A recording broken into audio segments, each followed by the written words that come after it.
बिस्मिल्लाहिर्रहमानिर्रहीम। रब्बि इश्रह ली सदरी व यस्सिर ली अमरी वहलुल उक़दतम मिन लिसानी यफ़क़हू क़ौली। मुअज़्ज़ज़ असातिज़ा इकराम और अज़ीज़ तलबा व तालिबात, अस्सलामु अलैकुम व रहमतुल्लाहि व बरकातुहू। जैसा कि आप जानते हैं कि स्मार्ट सिलेबस के सिलसिले में हमने एक सीरीज़ का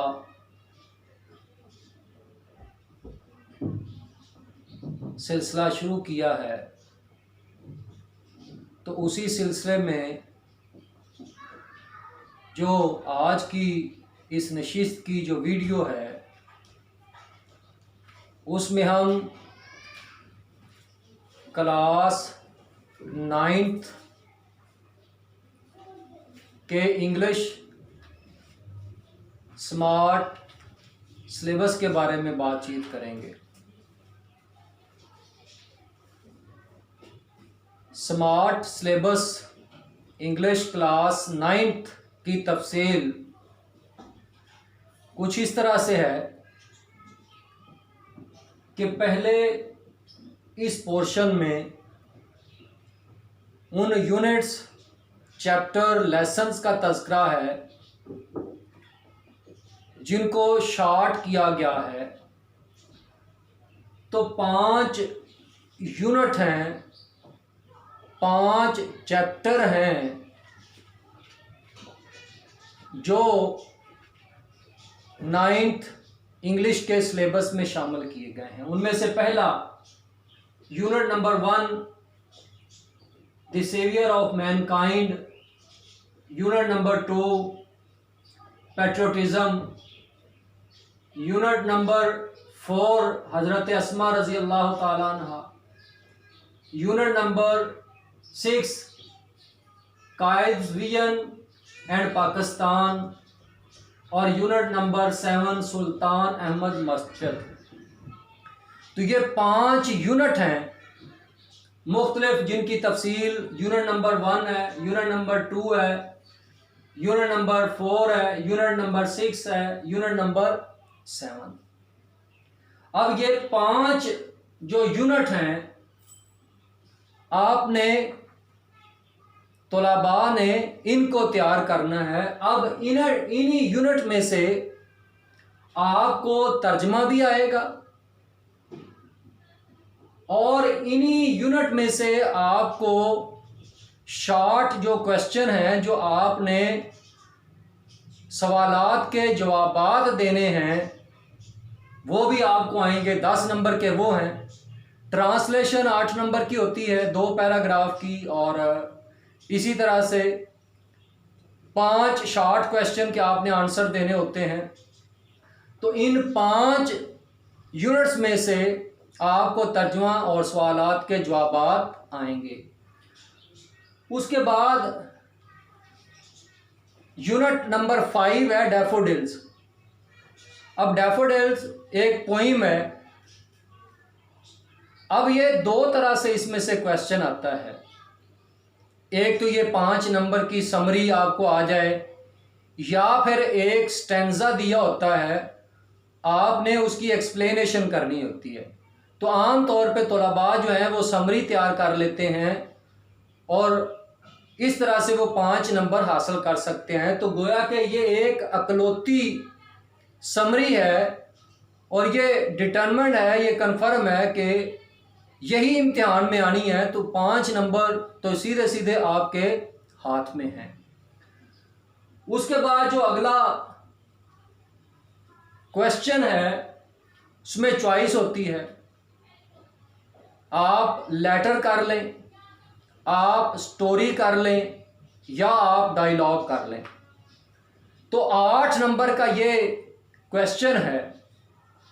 तो आप इनमें से अगर कोई एक चीज़ अच्छे से तैयार कर लें तो समझें कि आपका ये 8 नंबर का सवाल हल हो जाता है। आप जस्ट लेटर तैयार कर लें, ख़त तैयार कर लें, या आप स्टोरीज तैयार कर लें, या आप डायलॉग तैयार कर लें।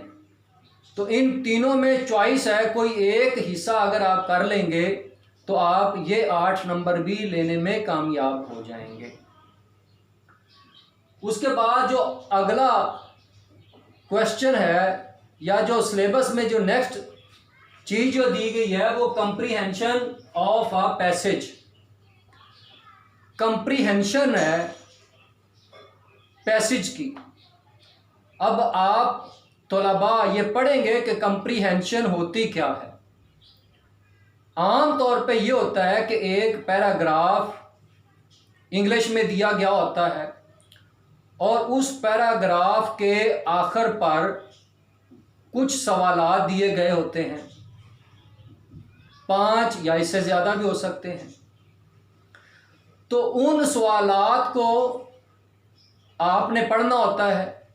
इसी तरह से पैराग्राफ को अच्छी तरह से अंडरस्टैंडिंग के साथ आपने पढ़ना होता है और उस पैराग्राफ को पढ़ने के बाद आपने आखिर में जो दिए हुए सवालात होते हैं उन सवालात के आपने जवाबात अपने अल्फाज में लिखने होते हैं। ये है कंप्रीहेंशन। अब उसके लिए पैराग्राफ शार्ट कर दिए गए हैं।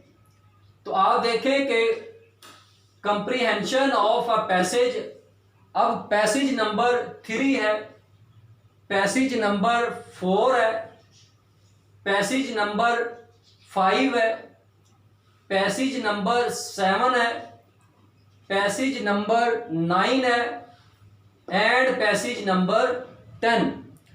ये पैराग्राफ दिए गए हैं। इन पैराग्राफ को आप अगर अच्छे से तैयार कर लेंगे तो आपका ये 10 नंबर का सवाल होता है कंप्रीहेंशन। तो आप इन 10 नंबरों को भी हासिल करने में कामयाब हो जाएंगे। और इसी तरह से comprehension of a passage exercise, comprehension की एक्सरसाइज दी गई हैं, उन एक्सरसाइज को भी आपने सॉल्व करना है और उनको भी शॉर्ट करके उनमें से भी पैसेज जो हैं वो बता दिए गए हैं। वो पैसेज नंबर 3 है, पैसेज नंबर 5 है, पैसेज नंबर 7 है, पैसेज नंबर 9 है, पैसेज नंबर 13 एंड 15। तो ये पैराग्राफ अगर आप तैयार कर लेंगे तो आपका 10 नंबर का सवाल जो है वो सॉल्व हो जाएगा और आप ये 10 के 10 नंबर लेने में कामयाब हो जाएंगे। और जो लास्ट पे जो क्वेश्चन आपको आता है वो होता है ट्रांसलेशन। अब ट्रांसलेशन आपको आती है, उर्दू सेंटेंसेस आपको आते हैं, छोटे छोटे सेंटेंसेस आपको आने होते हैं। उन सेंटेंसेस की आपने इंग्लिश बनानी होती है। तो 5 नंबर का ये क्वेश्चन होता है और ये जो ट्रांसलेशन है ये टेंसेस बेस्ड होती है। आपने एक्टिव वाइज टेंसेस भी करने हैं और पैसिव वाइज टेंसेस भी करने हैं। तो गोया के ट्रांसलेशन के 5 नंबर हैं और इसी तरह से लास्ट पे जो इसी का एक जोज होता है वो चेंज द वॉइस होता है कि आपने एक्टिव से पैसिव बनाना होता है और पैसिव से एक्टिव वाइज सेंटेंस आपने बनाना होता है। तो वो भी इन्हीं टेंसेस से रिलेटेड होता है। तो अब ये 56 नंबर बनते हैं। ये मतलब ट्रांसलेशन जो आपने तर्जमा करना है, इंग्लिश पैराग्राफ का तर्जमा आपने करना 8 नंबर का। फिर आपने मुख्तसर सवालात के जवाब देने हैं 10 नंबर के। फिर उसके बाद आपने समरी या स्टैंजे की तशरीह करनी है 5 नंबर की। फिर आपने लेटर, स्टोरी या डायलॉग लिखना है 8 नंबर का। फिर आपने पैसेज कंप्रीहेंशन वाले पैसेज को सॉल्व करना है। पैराग्राफ के आखिर में दिए हुए सवालात के जवाबात आपने देने हैं पैराग्राफ की रोशनी में। और लास्ट पे जो आपने 5 उर्दू सेंटेंसेस की आपने इंग्लिश बनानी है। और इसी तरह से जो 5 आपको सेंटेंसेस दिए होंगे आपने उनकी वॉइस को चेंज करना है। कुछ एक्टिव होंगे तो आपने पैसिव बनाने हैं, कुछ पैसिव होंगे तो आपने उनको एक्टिव बनाना है। अब लास्ट में मैं जो तजवीज़ करता हूँ कि आपका ये जो क्वेश्चन है, लेटर या स्टोरी या डायलॉग, आपने इनमें से कोई एक चीज़ तैयार करनी है, तो मैं आपको यह तजवीज़ दूंगा, सजेस्ट करूंगा कि आप लेटर्स तैयार करें। अब मैं आपको लेटर बताता हूँ। आपने लेटर लिखना है to mother, worried about your health. आपकी अम्मी आपकी सेहत के बारे में परेशान है, तो आपने अपनी वालदा को अपनी सेहत के बारे में लेटर लिखना है, नंबर 1। नंबर 2 पे, to sister congratulating her on her success in exam. कामयाबी पर अपनी बहन को आपने मुबारकबाद देने का लेटर लिखना है। उसके बाद number 3, to father for extra funds. आपने अपने वालिद को ख़त लिखना है कि आपके एक्सपेंसेस, आपके अखराजात ज़्यादा हो गए हैं या आपने ड्यूज़ पे करने हैं, तो आपको एक्स्ट्रा मनी, एक्स्ट्रा फंड्स की ज़रूरत है, तो वालिद को आपने ख़त लिखना है। नंबर 4 पे है to friend congratulate on her birthday.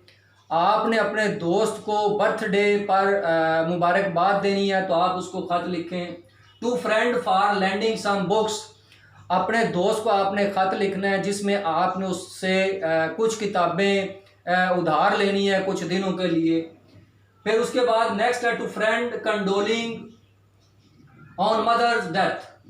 आपने अपने फ्रेंड को ख़त लिखना है जिससे आपने ताज़ियत करनी है कि उसकी वालदा जो है वो वफ़ात पा गई हैं, तो दोस्त के साथ ताज़ियत करने के लिए आपने अपने दोस्त को ख़त लिखना है। और नेक्स्ट जो है to sister thanking for gift.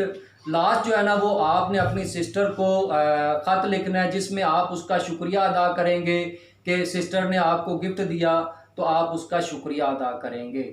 तो ये सिलेबस है जो शॉर्ट जो सिलेबस है क्लास 9th इंग्लिश का।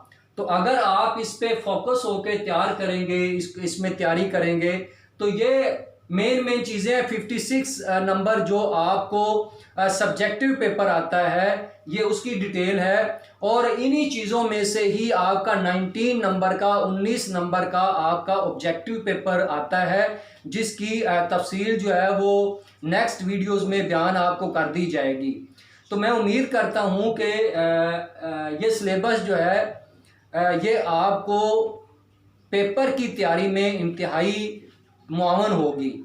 और मैं तलबा की तरफ से ये गुजारिश भी आ रही है, रिक्वेस्ट भी आ रही है कि ऑनलाइन क्लासेस का आगाज़ किया जाए।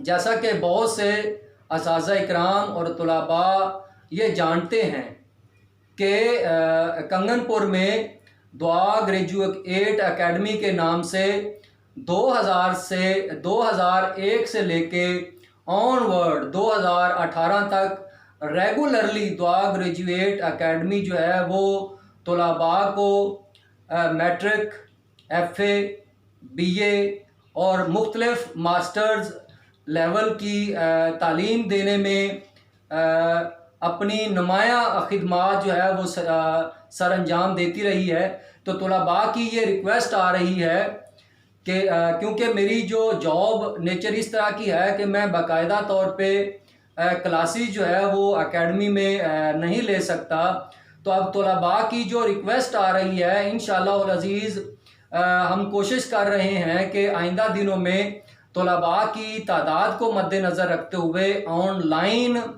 जूम पर क्लासेस का इंशाअल्लाह अज़ीज़ जो है वो आगाज़ किया जाएगा।